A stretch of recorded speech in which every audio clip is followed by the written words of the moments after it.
किसी ने सच ही कहा है, दूसरों के साथ किया हुआ छल बर्बादी के सारे रास्ते खोल देता है।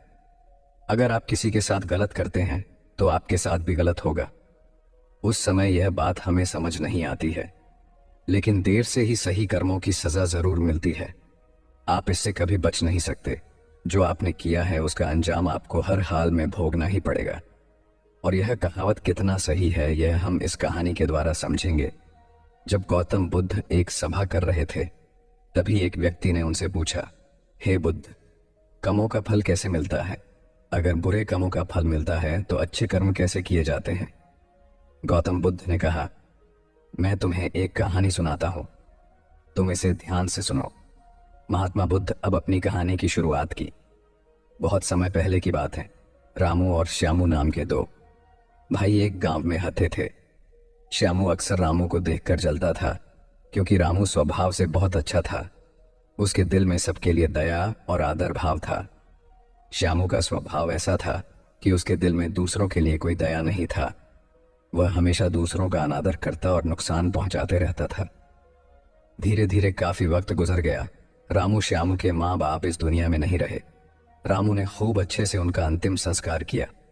वह गांव वालों को भोजन के लिए आमंत्रित किया और ब्राह्मणों को दान दक्षिणा देकर विदा किया। वह हर साल अपने माता पिता की बरसी पर ब्राह्मणों को भोजन कराता और दान देता। ये सब चीजें श्यामू को पसंद नहीं आती थी और वह रामू से जलते रहता था। एक बार अपने माता पिता की बरसी पर रामू ने अपने राज्य के राजा को आदर सत्कार के साथ बुलाया और राजा के सामने ब्राह्मणों और पूरे गांव को खाना खिलाया।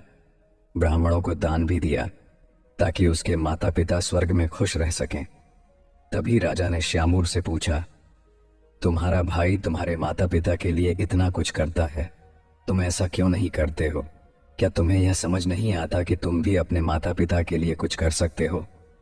श्यामू ने कुछ नहीं कहा और चुपचाप वहां से चला गया।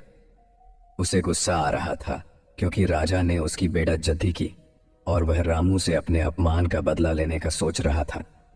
अगले दिन ढोंग करना शुरू करता है। नगर के सामने जोर जोर से चीखने लगता है, मेरे माँ बाप मेरे सपने में आए थे। वह स्वर्ग खुश नहीं है कि कोई वहां जाकर उन्हें खाना बनाकर खिलाए, वो तभी खुश रहेंगे। उन्होंने मुझसे सपने में कहा था, रामू को मेरे पास भेज दो, वह उनकी बहुत सेवा करता है, वह इसके साथ बहुत खुश रहेंगे।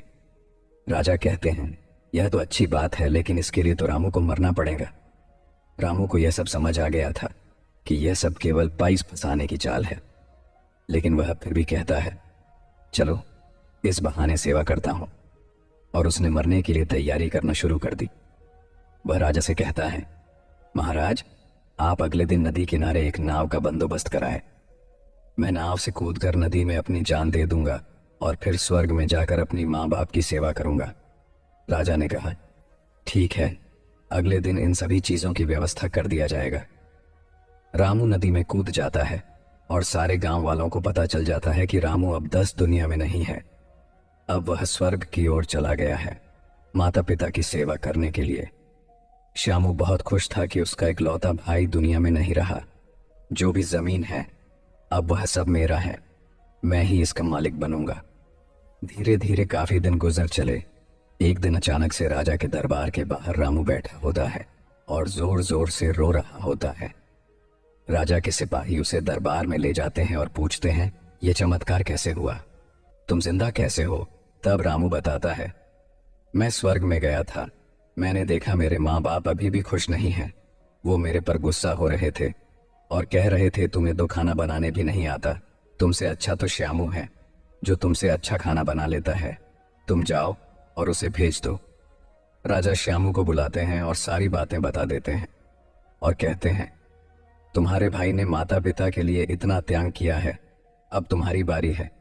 क्या तुम उनके लिए ऐसा कुछ नहीं कर सकते? श्यामू को ना चाहते हुए भी ये सब करना ही पड़ता। अगले दिन फिर से सारी तैयारी किया जाता है। फिर रामू ने राजा को सारा सच बताया। वास्तव में वह जिंदा कैसे बचा? उसने पहले ही मछुआरे से बात कर ली थी, जिससे उसकी जान बची और वह 1 महीने तक नगर से दूर रहा था। फिर सही समय पर राज्य में लौट आया।